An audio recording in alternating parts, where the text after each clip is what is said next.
Hello and welcome to this tutorial for how to make the angel tree topper. Now this angel is made with beautiful Liberty fabric for her skirt. She has organza and lace as an overlay. She also has bead encrusted felt wings, and I'm going to show you how to make her today. Now if you want a kit with all of the materials in it, I have a few left in my shop, but there are only a few, and inside the kit you get everything. You get all of the Liberty fabric pieces, you get the organza, the lace, you get a bag with all of the beads, trims, threads and special needles as well, so you get absolutely everything in the kit. There are only a few left. You also get with the kit a printed copy of the written instructions, and you also get these printouts as well with the templates on them, but the templates on their own are available on my website, so you can make this from the things that you have at home if you wish. But if you want a kit with everything in it that you could possibly need, then there are just a few left on my website. So the first thing to do is to print out the templates, or if you've got the kit, get them ready and then cut them out. You'll notice that there are 6 petal pieces for her skirt, and there are 2 circles for the head. I'm just going to cut one of the petals out and just reuse it, but I put 6 on the sheet just in case you wanted to do 6. There are 2 body pieces and there are 2 wing pieces. So I'm going to cut them out, and then I'm going to cut them out again out of hexiform. So on the paper pattern template sheet, it tells you how many you need to cut out from hexiform, because using the hexiform will stabilise the angel and make it hold its shape as a tree topper. So it tells you to cut 1 from each of the circles, 1 from each of the body pieces, so 2 of each of those in total. There are 6 petal shapes, and then there are 2 wings, and you also need to cut them out of felt as well as hexiform. So the hexiform comes with the kit, but you can buy it from Ashmead Designs if you don't buy the kit.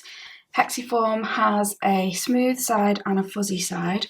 So what I do to cut them out is I just use the Soline glue, a few dabs of it, and stick it onto the hexiform, and then I can cut them out really easily then.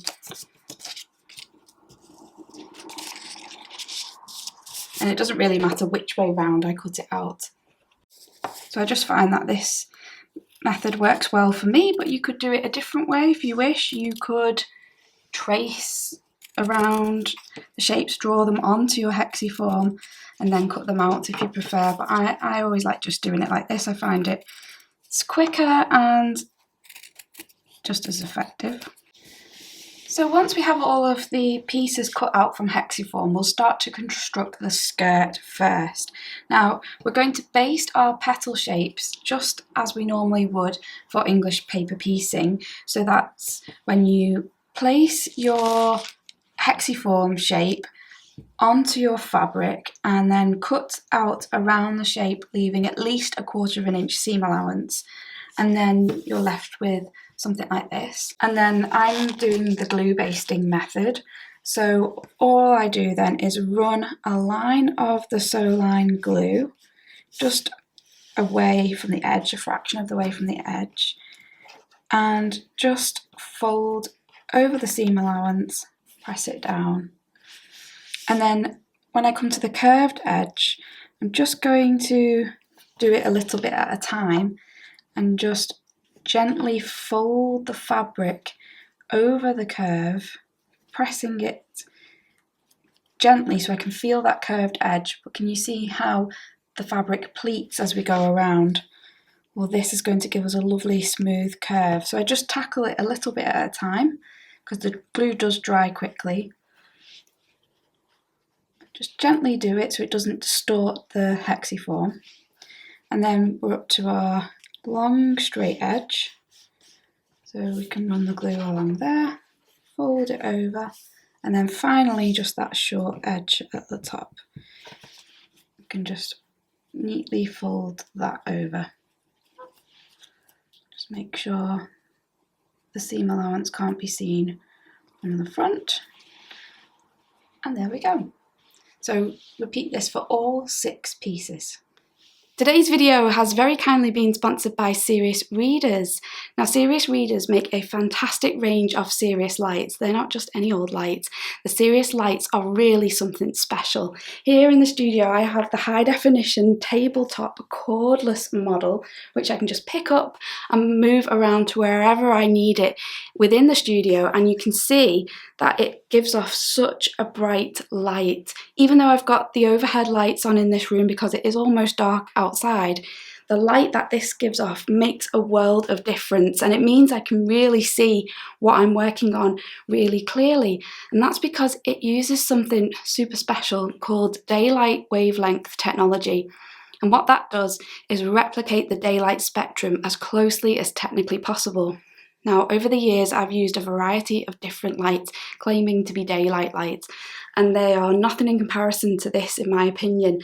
The light that this gives off is a warm and natural feeling light. It is the most like daylight of anything I've ever experienced, and it just makes such a world of difference to your sewing. It's relaxing on the eyes, and you can see really clearly what you're working on, which is so important. Perhaps you're looking for a Christmas gift, maybe for yourself or for someone to gift to you or for someone else who loves needlework. And if that is so, then I would highly recommend checking out the Serious Lights range. They're such well-built and good quality lights. You definitely won't be disappointed. And I have an offer code for you. If you look in the description box and use the link, you can find out more about the high definition lights range, and then you can use my offer code, which is Emma24, and that will give you £100 off a high definition light and also free UK delivery. So thank you so much to Serious Readers for sponsoring today's video. So once all of the shapes are done, and you just need to decide which ones you want to be the front of the skirt and which ones you want to be the back. And just a note that I am using just scraps of leftovers for mine. In the kit, you actually get 7 different pieces of Liberty. You won't get any repeats, so we can see I've got these 2 are the same and these 2 are the same. You won't get that in the kit. You get 7 different pieces, so you've got each piece different for the skirt, and then you've got the body piece. So I'm happy now with my arrangement. So before we stitch these shapes to each other to form the skirt, we just need to do some top stitching around the curved edge. About 1/8 of an inch away from the edge. You can do a running stitch by hand, or you can do this top stitching by machine, which is what I'm going to do to speed up the process a little bit, but it's entirely up to you. Now, whether I'm top stitching by hand or by machine, I absolutely love to use 12 weight thread, and my favourites are Wonderful Fruity, and that comes in a whole host of variegated colours. And I've got this one here. I sell these in my shop. I've got so many different colours in stock, and they're really lovely. They go really well on the machine and lovely to stitch by hand with it as well.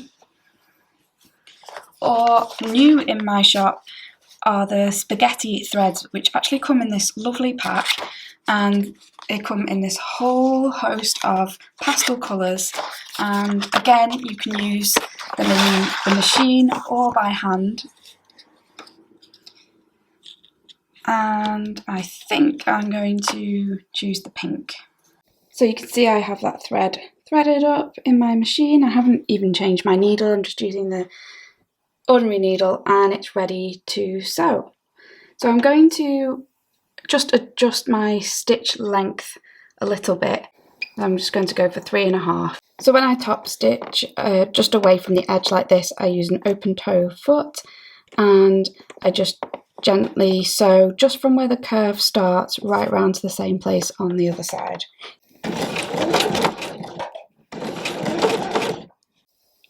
So now you just need to repeat that for the rest of the pieces. I think switching to a 12 weight top thread is such a good way to get an almost hand stitched look. It does look like running stitches, and yeah, I really like that effect. I'm going to switch back to ordinary thread now and show you how to join your pieces together. Now it's entirely up to you how you want to sew your pieces together, but we're going to sew them into two halves, so a front and a back, so 3 for the front and 3 for the back. But you can sew them by hand, or I'm going to show you how to do it by machine.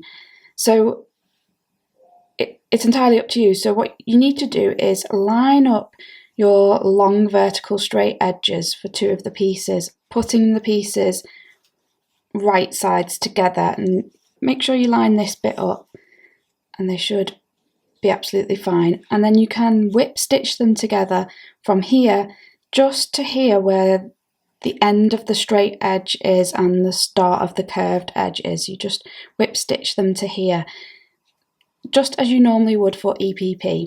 However, if you want to save some time and you have one of these stitches on your machine, like a zigzag stitch, or I'm going to use a stitch which is a bit like a blanket stitch, but it makes the little blanket spokes or legs or whatever to each side. Instead of, usually a blanket stitch is a straight and then out, straight and then out, straight and then out. Well, this stitch on my machine, it does straight out the other side, and it alternates between them. So I'm going to choose that stitch just for a bit of variation because I like the look of it better than a zigzag. But if you have a zigzag, then by all means use that.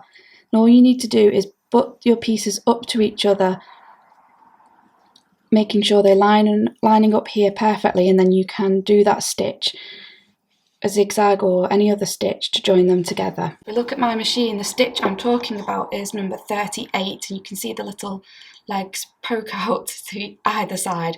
That's the one I'm going to use. So to do this, I've got Wonderful Deco Bob in the top thread, and I've also got it in a bobbin underneath. That's the thread I use for piecing. I use it all the time, and yeah, that's what I use. You can use any thread, but I do really recommend Wonderful Deco Bob in top and bottom thread for any kind of piecing. And the reason why I'm choosing to use that for this, which isn't the typical type of piecing, is because it's a very fine thread and the colour I've chosen is a very pale grey, and so it just doesn't show up too much on the top of the fabric. It blends in really nicely. So yeah, I think it's a really good choice for this task. Now the foot that I'm using has a red dot right in the middle where the needle is positioned right on the centre. So I am putting my two petal pieces right up to each other so there isn't a gap. They're not overlapping, but they're right next to each other. And I'm going to try my best to get them lined up at the top, and then just pop the presser foot down and try and line that central seam right up with that red mark on my presser foot, and now we're ready to go.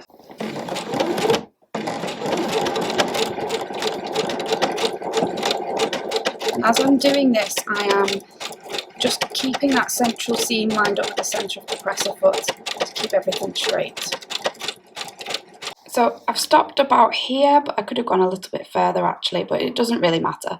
Now it's really difficult to see because the thread is so fine, and that is why I chose it. It doesn't detract from the fabrics at all, but the stitches are all the way down there, just going from side to side, and it's worked really well. So I'm going to add another piece here in exactly the same way, and then I'm going to make the other 3 in the same way. So then I'll have 2 sets of 3, and then I'll show you what we do next. So once the 2 halves of your skirt are joined together on the machine, if you've been doing it like this, you can join them together in the same way, or if you've been doing it by hand, then put them right sides together and stitch down that central seam there, and then you'll have your 2 halves of the skirt joined. And then the last thing to do will be to join them in a circle, and that has to be done by hand. You can't do that by machine. And once I've joined these 2 bits together by machine, I'll show you how to do that. So here is the skirt with all of the pieces joined like so. Now before we join it together into a circle, I'm just going to run a row of top stitching just 1/8 of an inch away from this top edge all the way along here. I'm going to do it by machine. You can do it by hand if that's how you've been doing yours. So I have threaded up a milliner's needle. I use the size 10 big eye needles made by Tulip. They're all available in my shop. I've threaded one of those up with some Deco Bob, which is what's found in the kit, the Deco Bob thread. It's nice and fine, perfect for this.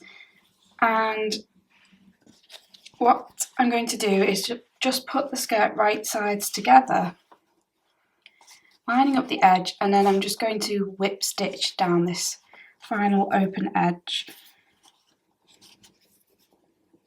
by hand.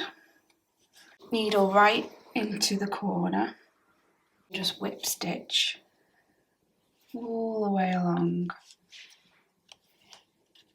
Where the straight edge becomes a curve, so where that top stitching starts, that's when I'm going to stop. So with a whip stitch, you're just stitching always in the same direction from one side to the other, so it creates an over sew with the thread. So I've just come to the end, so I will trim the thread, and then you can see the skirt is inside out, so all you need to do now is turn it the right way out, and it's done. So the next thing we're going to work on is the body. So I have basted the two body pieces just as we would baste any EPP shape. Now you can then decide how to sew them together. If you're sewing them by hand, you can put them together wrong sides together and you can just whip stitch all the way around. Or if you're doing it by machine, which is what I'm going to do, I'm still going to put them together wrong sides together. Also just make sure any little flaps of seam allowance go underneath, and then I'm just going to sew it with a straight stitch just 1/8 of an inch away from the edge all the way around, just like doing a top stitch. So I've stitched all the way around the body part, and now we just need to put it inside the dress. So I'm going to just squish it in, and then it just comes up just so it's in line with the dress. So if it was down here, it would be wobbling about, so you just pull it up until it's in line with the dress. And if you look underneath, there's about 1/2 inch of the bottom of the body part there, and then you can either sew it by machine or by hand just in place here so it's not going to move.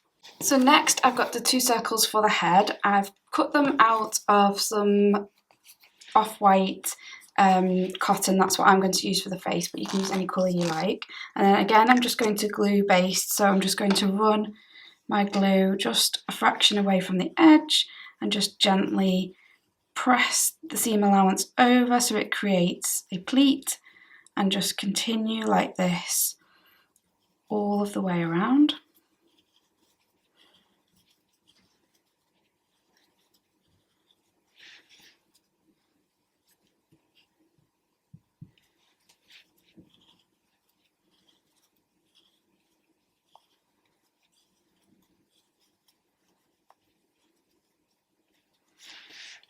Now you might want to give it a bit of a press with an iron as well, if that will help to keep the shape. Just repeat this with the other one. And then before we join them together and do anything with putting a halo on or anything like that, I'm just going to draw a simple face on with the air erasable pen. I've just restocked these in my shop. I'm just going to do a simple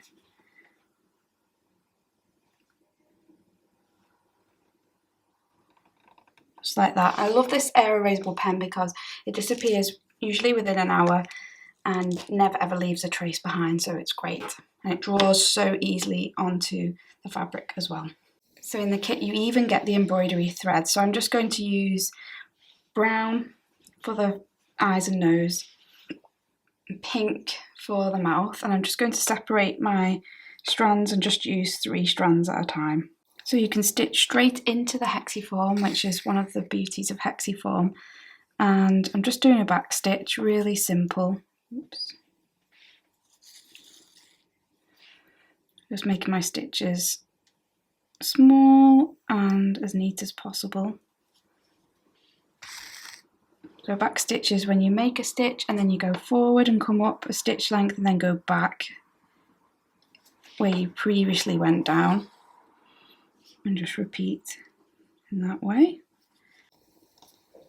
Now I just carried my thread across the back to the next eye because the hexiform is there, and so it hides any threads at the back. They won't show through the fabric at all. So nice and easy.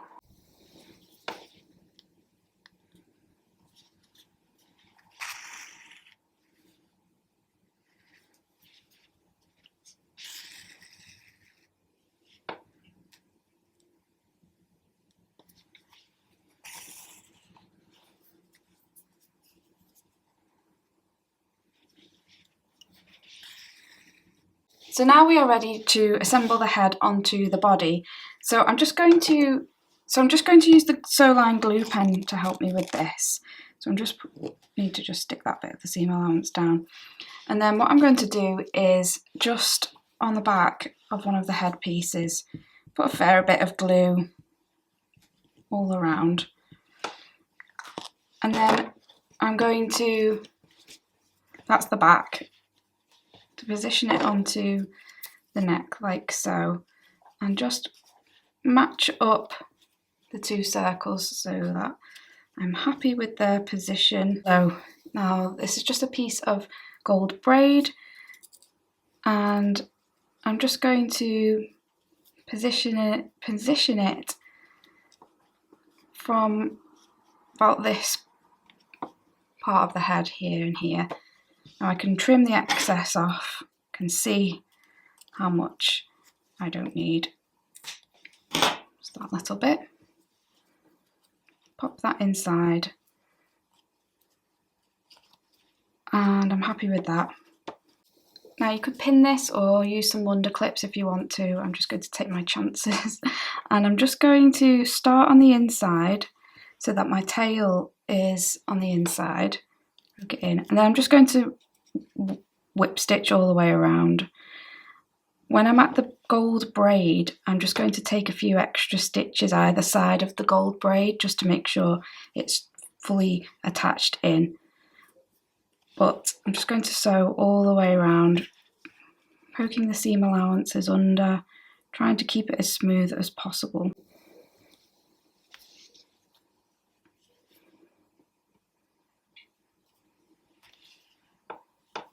Now when you get to the bit with the body, obviously you can't sew as we've been doing, so you just need to catch the body a little bit, just the front part, and sew the front, sort of the chin area, to the body. And then, so I'm just catching the fabric with my needle. And then I'm going to do the same on the back as well later on, but I'm just going to carry on all the way around to the top for now. But I will go back and sew across there to the back of the neck part, so nothing comes off. So when you get to where the gold braid is, you can fold it out of the way, and I just make sure my needle's on that side, and then you can stitch between the gold braid ends, just like this. So now we're ready to make the wings. So I've cut 2 wing shapes from hexiform, and I've cut 4 wing shapes from felt. I'm just going to create some little sandwiches. So we've got felt first. I'm just going to line up the pieces as best as I can, and then felt, then hexiform, and then felt on the top, and then repeat that on the other side. So we've got felt, and then hexiform, and then felt. And then it's up to you how you sew this. So you can sew it all the way by hand by doing like over sewing it, whip stitching it. But just to save me time, I'm just going to sew mine on the machine. So I'm just going to show you how to attach the beads onto the wing. Now you can use any beads you want, but in the kit we've got a straight gold bugle bead. So what I've done is I've secured my thread there, so I'm just going to slide that onto my needle and then do a blanket stitch to sort of hold the bead in place. So because it's like that, I'm going to just put my needle in there, do my blanket stitch, to bring my needle out to the front again, and then attach my next bead, which in the kit is a clear one, so I've threaded that on.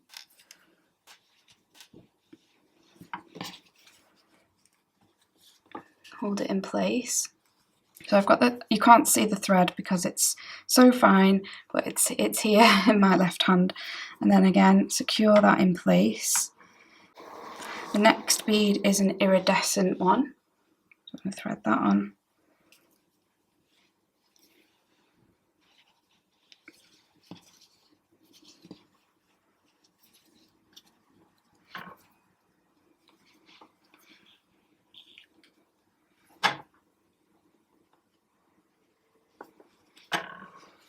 And then finally another clear one, and that's the repeating pattern for the beads. On the wing is a gold, a clear, or a small bead, then a larger iridescent one, and another clear small bead. Just repeat this all the way around, and then when you've finished, if you've got the kit, you can end it with a gold drop on the tip of the wing, like so. So you can stitch the wings onto the back at this stage, or you can do the overlay of the skirt and then stitch the wings on. But I've already got the wings on mine. So what you need next is a piece of organza, which is hard to see, and a piece of lace. The organza needs to measure, it's about 4.5 inches wide and 22 inches long, and you need a piece of lace. This lace happens to be 1.5 inches wide, and it's 22 inches long. And all I'm going to do is, to create a hem, I'm going to fold up one of the long edges of the organza, 1/4 inch, and then 1/4 inch again, and then I'm going to stitch it in place by machine. It's much easier to do this by machine. Once I've created that hem, all I'm going to do now is just place the lace over the top of that, just overlapping by about 1/2 inch, and just stitch that in place along that edge by machine. So as well as stitch the lace in place along the bottom edge, along the sort of waist edge, the long bit, I've done some really long stitches that I'm going to just gather up, and I'm going to gather them up to be just about the width of the neck of the angel, just a little bit extra, because I'm going to then join the two shorter edges, which are here, like so, and make a seam down there.